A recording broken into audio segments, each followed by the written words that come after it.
বছর রাজনৈতিকভাবে 21শে জুলাই আমাদের কাছে অত্যন্ত গুরুত্বপূর্ণ। তার কারণ 2026 বিধানসভা নির্বাচনের আগে এটাই আমাদের শেষ 21শে জুলাইয়ের সমাবেশ। নেত্রীর নির্দেশ, আমাদের নেতা অভিষেক বন্দ্যোপাধ্যায়ের নির্দেশ আমরা পালন করব এবং সেইভাবে আমরা বুথে বুথে ঝাঁপাবো শান্তিপুরের বিধানসভা সিটটা নেত্রীকে উপহার দেওয়ার জন্য। আমার বক্তব্য একটাই যে আমরা কাজের জন্য বিধায়ক হয়েছি, আসি যাই ভাতা পায়ের জন্য নয়। তাই কাজ করাটাই আমাদের একমাত্র উদ্দেশ্য। ওখানকার মানুষ, ওখানকার মন্দির কমিটির সবাই আমাকে বলেছিল যে এখানে একটি বাতিস্তম্ভের প্রয়োজনীয়তা আছে। যেদিন ওরা চেয়েছিল তার থেকে 2 মাসের মধ্যে কাজটা আমি সম্পন্ন করতে পেরেছি। মন্দির কর্তৃপক্ষ থেকে জানা গেছে যে তারা নিজেরাই বলছে যে এই এত দ্রুত কাজ এর আগে কেউ কোনোদিন করেনি। এই বিষয়ে সেই জন্যই তো মানুষ আমাকে 64,000-এ জিতিয়েছে ব্যবধানে। সেজন্য আগামী দিনে নিশ্চিতভাবে মানুষ যদি আমার প্রতি ভরসা রাখে, আমি এইভাবেই কাজ করতে পছন্দ করি এবং এইভাবেই কাজ করব।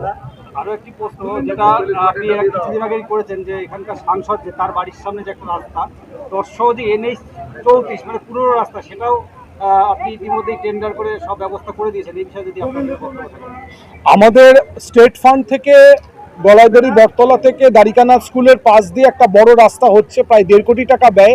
সেটা এমপির বাড়ির সামনেও সেখানে ধরা আছে, সেই রাস্তার কাজ চলছে এবং ওই রাস্তাটি দীর্ঘদিন ধরে খারাপ ছিল এবং সাংসদের বাড়ির সামনে প্রায় হাঁটু কাদা হয়ে যেত।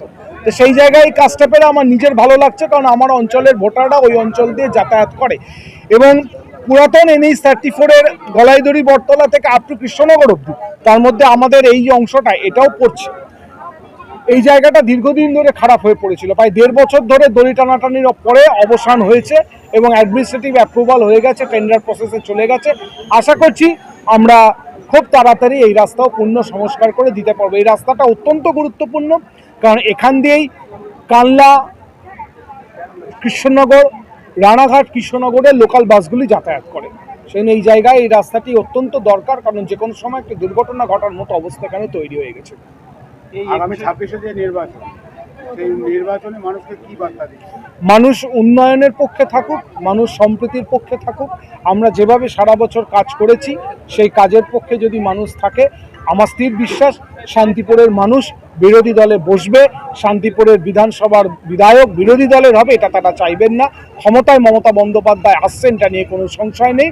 কাজে শান্তিপুরের মানুষও চাইবে শাসক দলের পক্ষে থেকে উন্নয়নের জোয়ারে সামিল হতে।